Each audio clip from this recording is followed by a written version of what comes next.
ঢাকা মানেই যেন যানজটের শহর, আর ঢাকা মানেই যেন দীর্ঘ ট্রাফিক জ্যামে আটকে বসে অপেক্ষার পালা। যদিও এখন ঈদের ছুটি শেষে রাজধানী ঢাকায় মানুষ ফিরতে শুরু করেছে এবং ফিরছে, এখনও সেই ফেরা রয়েছে। তবে গেল 2 দিন আগেও যেখানে ঈদ উল ফিতরের ছুটির কারণে সড়ক ছিল ফাঁকা, এখন সময়ের পরিবর্তন কিন্তু আবারও স্বাভাবিক হতে শুরু করেছে রাজধানী ঢাকা। যদিও বা আগের তুলনায় বা যদি বলা যায় স্বাভাবিক সময়ের যে ঢাকা, সেই তুলনায় এখনও অনেকটা কম রয়েছে। তবে এখনও যদি বলা যায় পূর্বের গেল 2 দিন ঈদের ছুটি কাটানোর পর থেকে কিন্তু আসলে আজ ঢাকার সড়কে গাড়ি চলাচল বেড়েছে এবং যেহেতু সরকারি ছুটি শেষ হয়েছে এবং অফিস আদালতগুলো চলতে চালু হয়েছে, বিশেষ করে সকল প্রতিষ্ঠান কিন্তু এখন এই মুহূর্ত থেকে খোলা রয়েছে, যে কারণে এখন আসলে ঢাকার সড়কে যে যানজটের চিত্র সেটি কিন্তু দেখা যাবে। যদিও এখনও যানজটের তেমন কিছু থাকে, তবে সড়কে গাড়ি ঘোড়ার সংখ্যা কিন্তু আসলে বেড়েছে। মানুষ যেহেতু অফিস খুলেছে, সকল চাকরিজীবী যারা রয়েছে তারা কিন্তু আসলে তার কাজে যোগ দিয়েছেন এবং সকল ব্যবসায়ী প্রতিষ্ঠান থেকে শুরু করে দোকানপাট, মার্কেট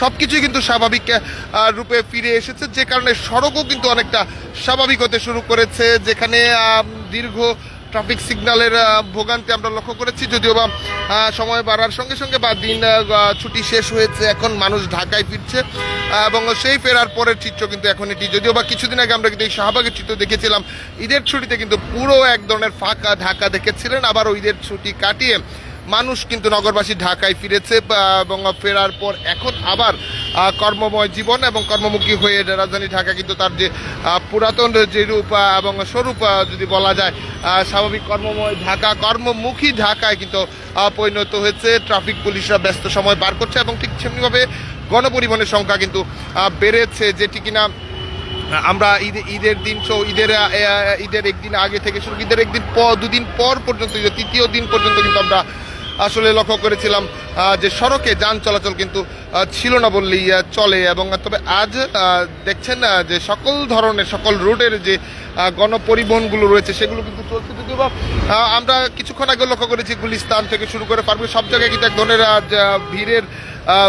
ভিড় আমরা লক্ষ্য করেছি এবং যানজটের আমরা চিত্র লক্ষ্য করেছি। শাহবাগে যদি অনেকটা স্বাভাবিক, তারপরেও কিন্তু সকল ধরনের যে বাস, সকল পথের যে বাস, সেই বাসগুলো কিন্তু আসলে আমরা দেখতে পাচ্ছি। এবং যদি বলাই যেতে পারে যে ঈদের ছুটির পর রাজধানী ঢাকা তার কিন্তু পূর্বের যে চেহারা, সেই চেহারায় কিন্তু ফিরতে শুরু করেছে, যে চেহারায় দীর্ঘ যানজটের চিত্র রয়েছে, যে চেহারায় বাসে বসে ট্রাফিক সিগন্যাল পার হওয়ার আকাঙ্ক্ষা রয়েছে এবং যে সিগন্যাল অপেক্ষা করার পর মানুষ তার গন্তব্যে পৌঁছানোর জন্য যে চাহিদা সেটি রয়েছে, এটি শুরু হচ্ছে। এবং হয়তোবা সময় বাড়ার সঙ্গে সঙ্গে এবং দিন ঈদের ছুটির রেস্টটি আরও 1-2 দিনের মধ্যে কাটতে কাটতে কিন্তু আসলে রাজধানী ঢাকার যে পূর্বের যে চেহারা সেটি কিন্তু স্বরূপে ফিরে যাবে, এমনটি কিন্তু আসলে ধারণা করছে মানুষ। এবং আমরা সরাসরি যুক্ত রয়েছি আপনাদের সঙ্গে রাজধানীর শাহবাগ থেকে, যেখানে চিত্র আমরা দেখানোর চেষ্টা করছিলাম। এবং এরই মধ্যে আজ জেনে থাকবেন যে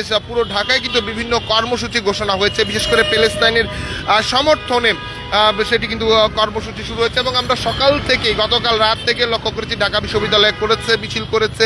আজ আমরা লক্ষ্য করেছি কিছুক্ষণ আগেও কিন্তু সরকারি বিজ্ঞান কলেজের শিক্ষার্থীরা করেছে এবং আজ বিকেল থেকে কিন্তু বিভিন্ন রাজনৈতিক দল কিন্তু তাদের সেই কর্মসূচিগুলো পালন করবে এবং সেই চিত্রই কিন্তু আমরা আসলে আপনাদের দেখাবো। এবং সেই ঘটনাগুলো দেখতে দেশ রূপান্তরের সঙ্গেই থাকুন, পরবর্তী আপডেট পেতেও দেশ রূপান্তরের সঙ্গেই থাকুন।